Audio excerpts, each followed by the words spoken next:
Well, my name is Ponga Liwewe. I've been in football a long time. I started on radio, analyzing with my dad, who was commentator. That was my first official involvement, but I was a fan from a little kid. And I've grown up in the game to the stage now. My main occupation is sports marketing, so we bring business and sport, particularly football, together. Business looks for exposure, publicity, sports looks for money. So we bring the two together. That's, in a nutshell, is what I do.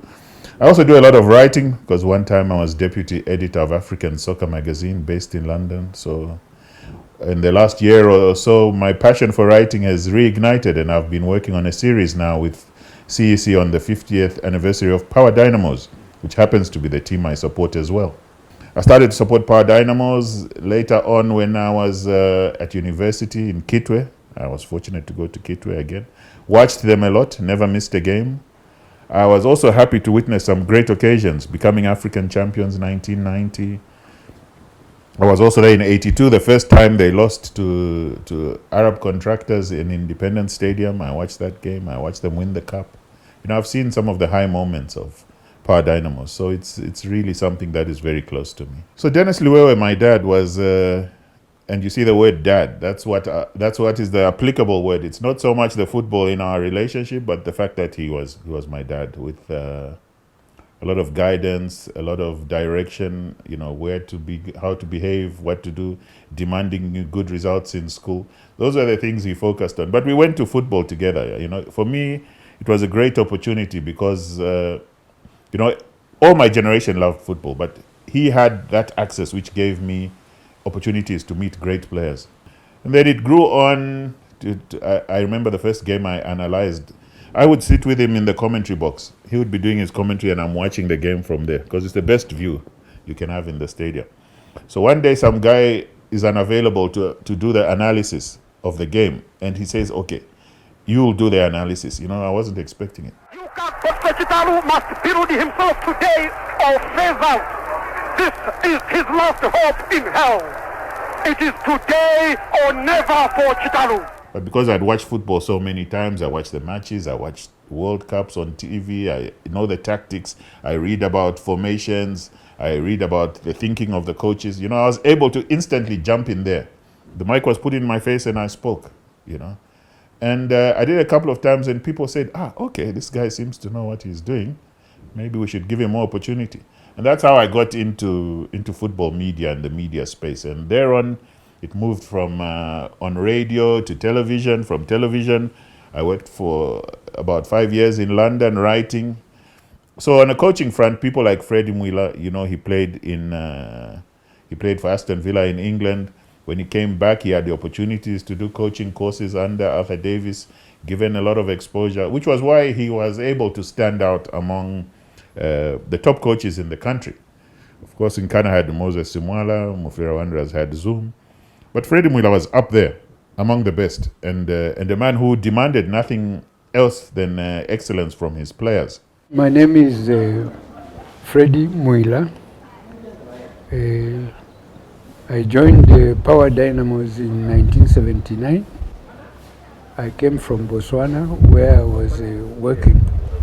I was invited by Mr. Davis, Arthur Davis, to come and take over Power Dynamos. That's way back 79. Also a coach who demands his best. And when you watch his teams, they're aggressive. He doesn't tolerate indiscipline. He demands that the players give 100%. Well, some people may say I'm tough talking. Yeah, I'm tough talking because I'm honest with the players. I tell the players what it is. If they are doing well, I appease them. If they are doing badly, I will tell them what they are doing badly. That's the kind of coach I've always been. If that will help current players. And that's why he was able to transcend from club level to work with the national team. Involved in the Olympics team, in the build-up to the Olympics, although he didn't go to the Olympics, but in the President's Cup, where the foundation of the team was laid, involved in rebuilding the national team after the air crash. So he's been always part and parcel. And then, of course, later on, Wedson Nyirenda came to play for Power Dynamos. as a number 9, scored in the African Cup Winners' Cup final, the third goal in that 3-1 win against BCC Lions. The whole setup was composed by Mr. Davies. Mr. Davies allowed us to bring in good players. And those players managed to train, and the team picked up quite well.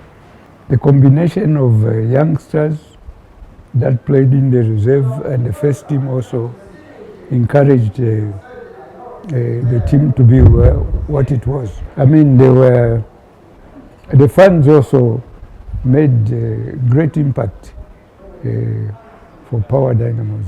The country was keen to see this baby born with teeth. They named it Baby Born with Teeth. So it made it interesting because we played bigger teams like Wanderers, Buffaloes, Ndola United in those days. We wiped them all, we beat them.